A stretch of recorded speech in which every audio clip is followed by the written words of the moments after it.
শুনে রাখো, আমার দুইজন স্ত্রী আছে। এই দুইজন স্ত্রীর মধ্যে তোমার যেজনকে পছন্দ হয়, যেজনকে পছন্দ হবে আমি তালাক দিয়ে দেব।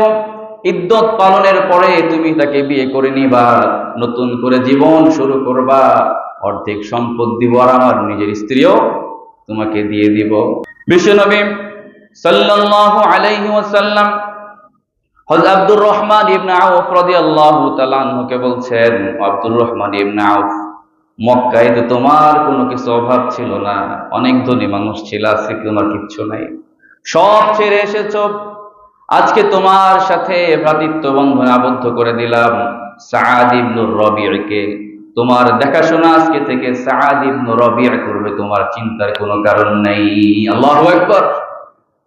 আমার ভাইয়েরা, বিশ্বনবী সাল্লাল্লাহু আলাইহি ওয়াসাল্লাম যখন সে আনসার সাহাবী সাআদ ইবনে রবিয়ের সাথে আব্দুর রহমান ইবনে আউফের ভ্রাতৃত্ব বন্ধনে আবদ্ধ করে দিলেন, ভাই হিসেবে বানায় দিলেন।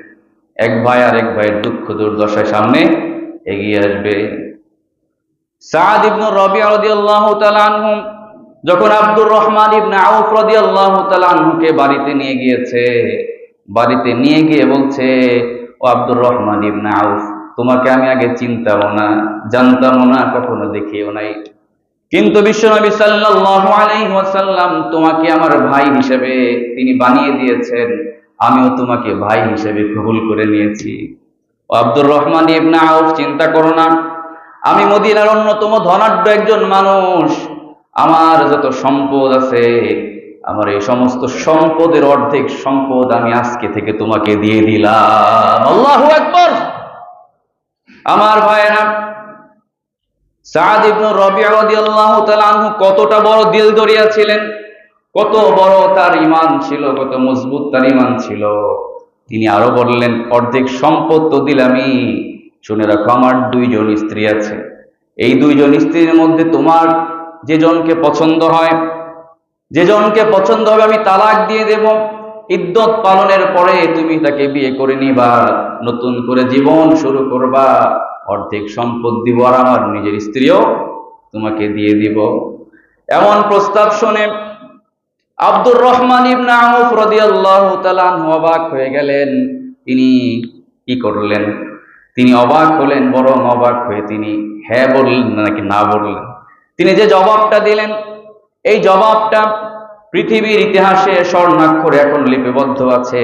তিনি বললেন, লা হাজাতা লি ফি ইয়া আখি, ও আমার ভাই সাআদ ইবনে রবি, তুমি আমাকে যে প্রস্তাব দিয়েছো এটা অনেক বড় একটা প্রস্তাব।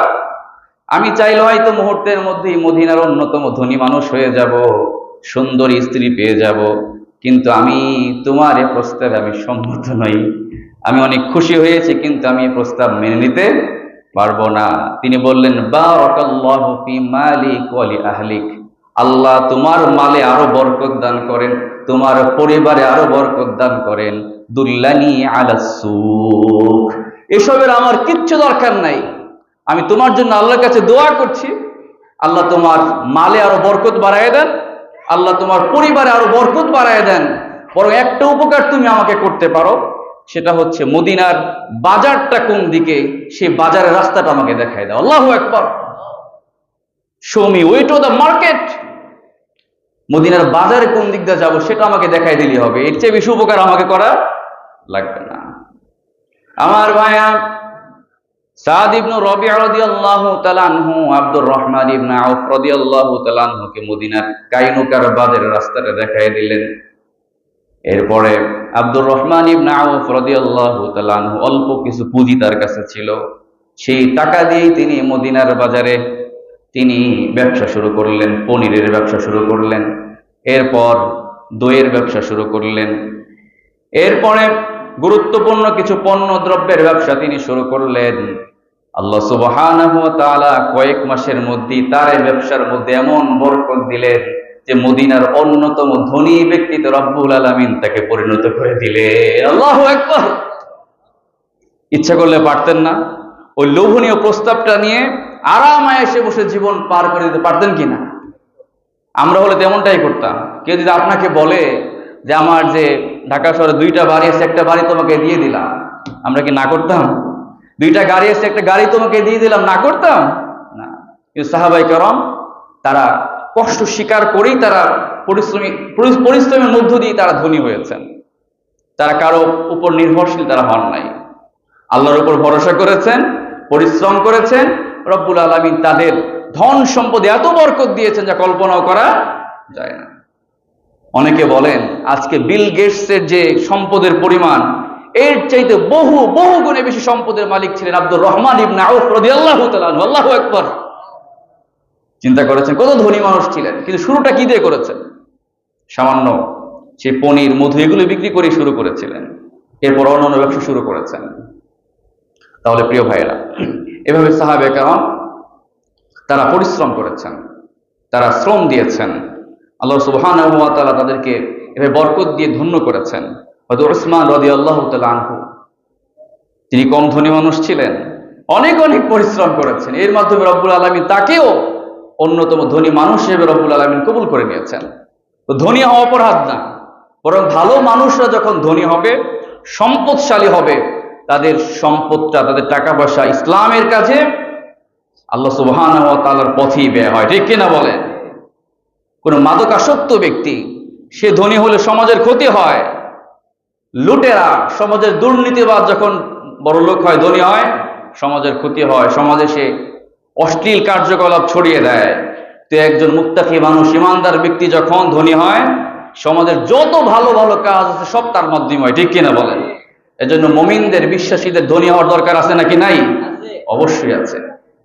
প্রিয় ভাইরা, এই মসজিদ যারা নির্মাণ করেছেন, এখানে যে অর্থ সম্পদ দিয়েছেন, নিশ্চয়ই তারা আল্লাহ সুবহানাহু ওয়া তাআলার প্রিয় বান্দা। ঠিক কিনা বলেন?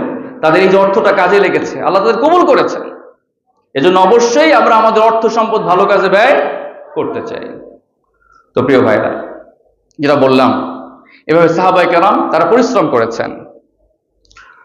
তো বিশ্বনবী সাল্লাল্লাহু আলাইহি ওয়াসাল্লামের কাছে এক যুবক এসে বলছে, ইয়া রাসূলুল্লাহ, আমাকে কিছু অর্থ সম্পদ দিয়ে সহযোগিতা করেন।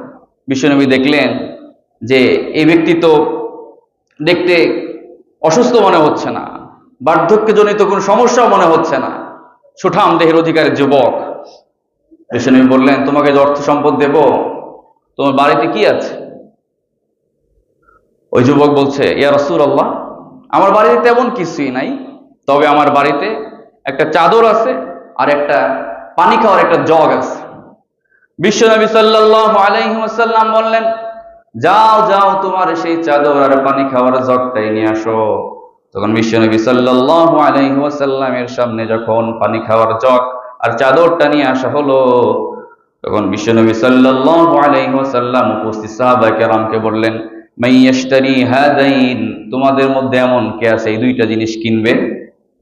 মান ইয়াশতারি হাযাইন, কে আছে কিনে নেবে? একজন সাহাবী বলে, ইয়া রাসূলুল্লাহ, আমি কিনতে চাই। কত দাম দিবা? বলল, 1 দিরহাম দিব। নিলামে উঠাচ্ছে। বিশ্বনবী বললেন, 1 দিরহাম, 1 দিরহাম, 1 দিরহাম। এরপরে বলল যে আর কেউ বেশি দিবা নাকি? আরেকজন সাহাবী বললেন, ইয়া রাসূলুল্লাহ, আমি 2 দিরহাম দিতে চাই। এরপর 2 দিরহাম কয়েকবার বলা হলো। এরপরে আর কেউ দাম বাড়ায় না। যখন কেউ আর দাম বাড়াচ্ছে না, তখন 2 দিরহামে সেই চাদর আর জগটা বিক্রি করে দেওয়া হলো।